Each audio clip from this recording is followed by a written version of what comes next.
មាសឆ្អិនអ្វីបាបងខ្មែរមិនជាប់ខ្សែចិនវត្តបាបជុំបិណ្ឌបងមិនជឿទេវត្តបាបជុំបិណ្ឌបងមិនជឿទេស្ដាប់ព្រះសង្ឃលោកទ្រង់ទេសនាជីដូនជីតាមិនថាឯងទេ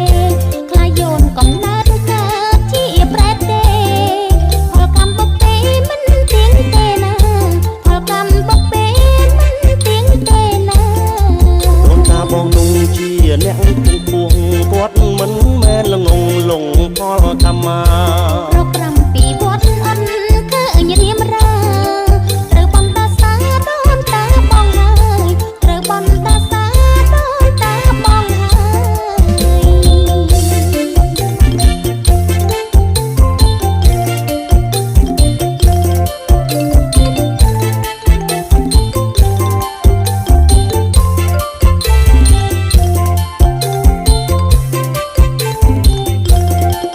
យនេះសតមុនបាសួនតំណេ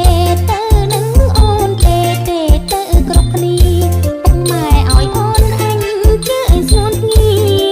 ក្រៃមានសទ្ធាបូជាចំបិណ្ឌក្រៃមានសទ្ធាបូជាចំបិណ្ឌបីទុំនេះទេមិនទៅឡើយបងឈប់ជឿហើយក្រានក្រោយមាសឆ្អិនអ្វីបាបងខ្មែរមិនជាប់ខ្សែចិនវត្តបាបជុំបិណ្ឌបងមិនជឿទេវត្តបាបជុំបិណ្ឌបងមិនជឿទេ